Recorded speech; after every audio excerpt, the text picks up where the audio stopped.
Olá, seja bem-vindo ao Panorama. Aqui, direitos humanos, política e cidadania ganham destaque a partir do ponto de vista de trabalhadores e de movimentos sociais organizados. Você acompanha reportagens produzidas e exibidas no seu jornal, o Telejornal Diário da TVT. A gente abre essa edição explicando mais para você o que significa a inflação baixa que o Brasil está vivendo. O governo de Michel Temer comemorou que a inflação acumulada nos últimos 12 meses ficou abaixo da meta definida pelo Banco Central de 4,5% ao ano.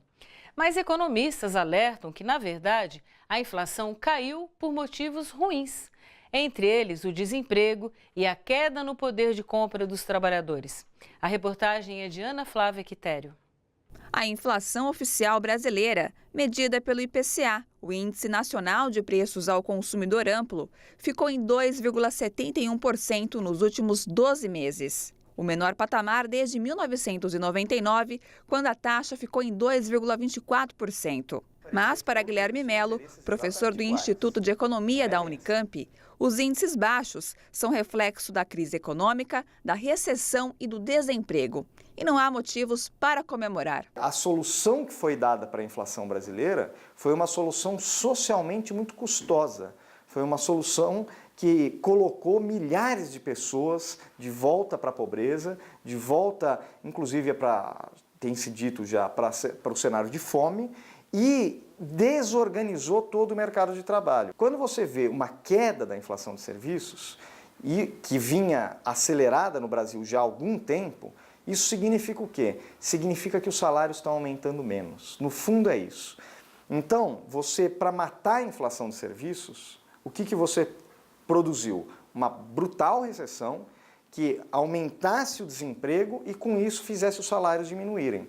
E aí a inflação de serviços para de pressionar, mas ao mesmo tempo você tem um cenário de crise e recessão. Guilherme Melo ressalta que os preços que estão puxando a inflação para baixo são justamente os relacionados ao consumo, como alimentos e bebidas.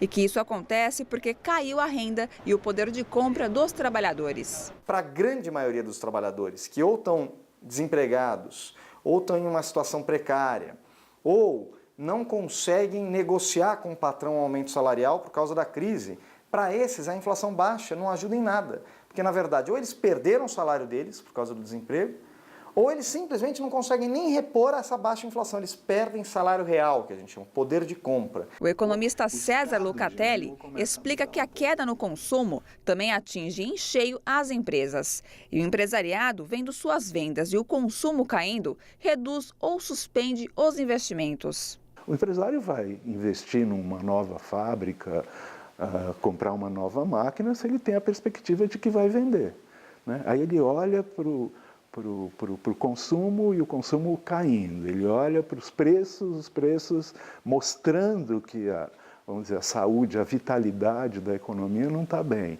Ele vai falar, bom, vou esperar mais um pouco. E que a capacidade de consumo tende a ficar ainda pior com as reformas propostas pelo governo Temer. As reformas são todas para tirar direitos dos trabalhadores. Então você está dizendo para os trabalhadores, olha, o seu emprego vai piorar, a sua renda vai piorar, os seus direitos estão piorando. Porque ao invés de animar a economia, tem efeito de desanimar. Eu vou dizer para você, olha, está em risco a sua aposentadoria, ou está em risco o seu salário. Está em risco aquele momento seu de férias. Todas essas coisas se essas coisas estão em risco, retrai o consumo. Eu preciso guardar mais dinheiro, porque eu não sei o que vai acontecer. Sem qualquer explicação do governo federal, milhares de pessoas estão sem receber o Bolsa Família. Em São Paulo, os cortes do benefício de R$ 79 por mês atingem até quem está sem emprego e mora em ocupação. A desculpa para a falta de pagamento é que casos como estes estão em análise. A reportagem é de João Miyagi. Dona Eva está desempregada, mora numa ocupação na Zona Oeste, não recebe os R$ 79 do Bolsa Família há quase 1 ano e meio e nem foi informada do motivo da suspensão. Para tentar saber a razão, ela hoje voltou ao CRAS, Centro de Assistência Social da Sé, no centro de São Paulo. Todo mês a gente vai lá, eles falam para nós que está em análise, entendeu? Está analisando se as pessoas realmente precisam desse benefício. Só em julho deste ano foram retirados do Bolsa Família 543 mil beneficiados, um recorde para um único mês. No governo Temer, 1.200.000 famílias foram excluídas do Bolsa Família. O corte inclui cancelamentos e suspensões para análise. O governo federal alega que as análises permitem retirar famílias que não precisam mais do benefício e incluir outras que não recebiam. Em tempos de crise, com mais de 14 milhões de desempregados, é quando se tornam mais necessários os programas sociais de segurança alimentar. E o Bolsa Família, além de ser um complemento de renda, ajuda a movimentar a economia. Segundo o Banco Mundial, o combate à pobreza na América Latina está quase condicionado ao Bolsa Família e às demais estratégias brasileiras de superação da miséria. Então, quase metade da população, isso é importante enfatizar, da América Latina conseguiu superar a fome e a miséria com programas de transferência de renda e de condicionalidades como este. Com esse corte de 543 mil benefícios, a economia financeira será de 100 milhões de reais por mês. De acordo com o próprio Ministério do Desenvolvimento Social e Agrário, outras 500 mil famílias estão na lista de espera, mas sem previsão de entrada. Para o pesquisador, o teto de gastos adotado pelo governo Temer não deveria cortar programas sociais.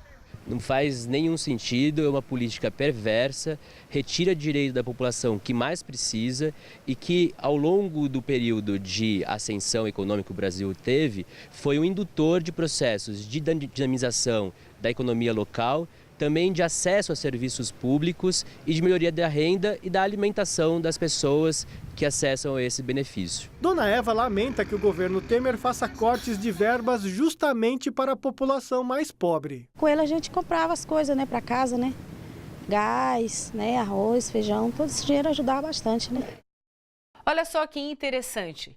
Estudantes adolescentes de São Paulo se mobilizaram para debater em praça pública decisões políticas que mexem com o seu dia a dia.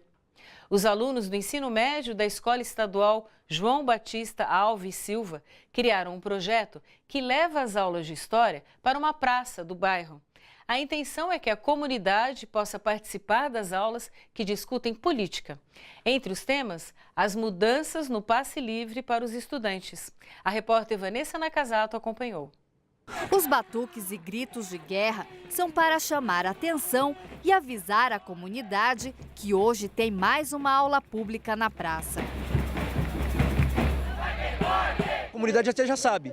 Quando percebe a gente descendo a rua lá do João Batista, onde fica a escola, quando eles veem a gente descendo a rua, eles já falam, nossa, pessoal, hoje tem ato de novo. E passa, buzina, aplaude, a gente percebe muito esse apoio da comunidade local aqui. A gente está tentando, na verdade, criar uma nova tradição aqui, de mostrar que esse bairro aqui, esse pedaço na periferia, onde não acontecia nada antes, a gente está desde o ano passado colocando o bairro em movimento, a periferia em movimento. Esta é a quarta aula pública realizada este ano nesta Praça do Jaçanã, na periferia da zona norte da capital. A ideia partiu dos alunos secundaristas da Escola Estadual João Batista Alves Silva, que fica no bairro.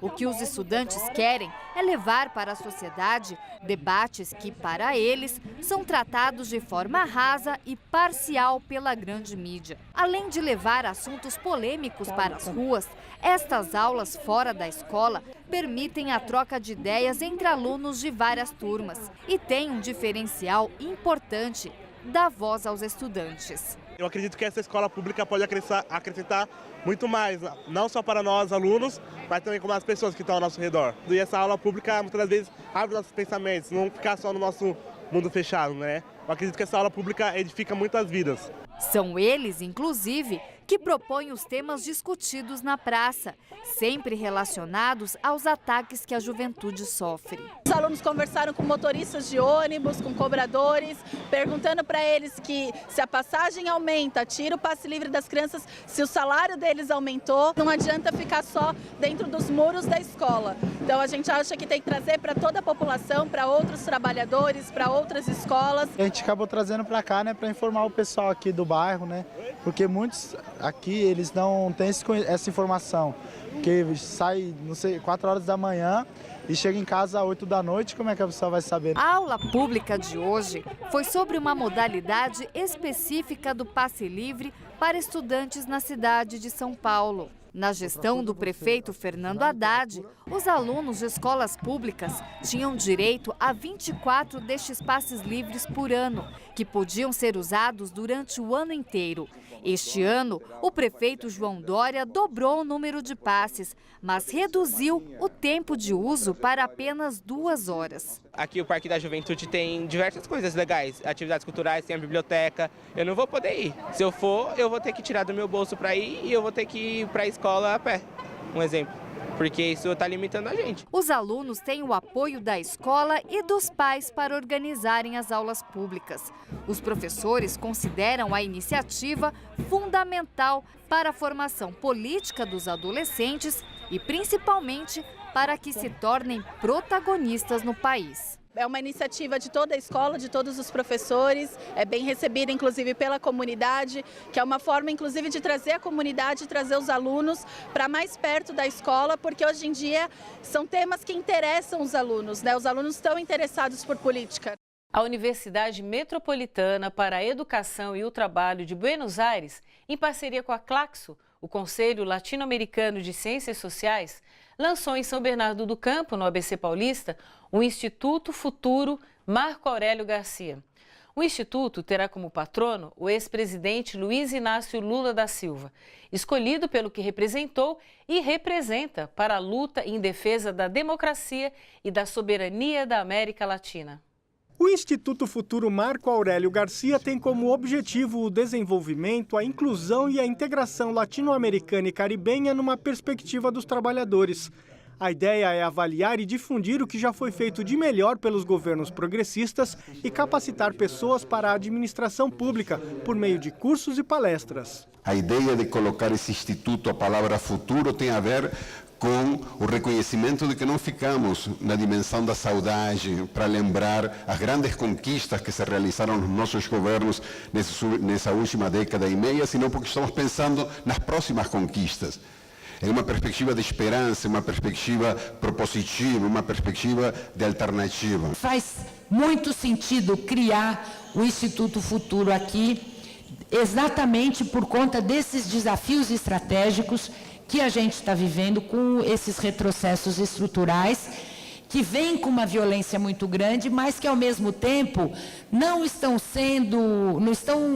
sendo facilmente implementados. O Instituto é uma iniciativa do Conselho Latino-Americano de Ciências Sociais e da Universidade Metropolitana para a Educação e o Trabalho, criada pelo Sindicato Único dos Trabalhadores de Edifícios da Argentina. É a convicção de que precisamos de trabalhar juntos para vencer, inclusive, as nossas desigualdades internas, que no Brasil, além da dimensão de classe, tem uma dimensão de raça e uma dimensão de gênero extremamente forte. A gente busca acertar de como reconstruir o que nós já havíamos avançado e muito durante os governos do companheiro Lula, durante os governos democráticos na América Latina, e que a gente possa reconstruir aquilo que nós perdemos, e acredito que a partir da nossa ação, da correta ação, podemos retomar em favor das futuras gerações da América do Sul. O patrono do Instituto Futuro é o ex-presidente Lula,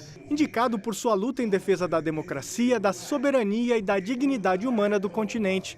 No discurso, o ex-presidente lembrou que foi depois da chegada dos governos progressistas que foram superadas a inimizade e a divisão que havia na América Latina. Nós aprendemos aqui na América do Sul.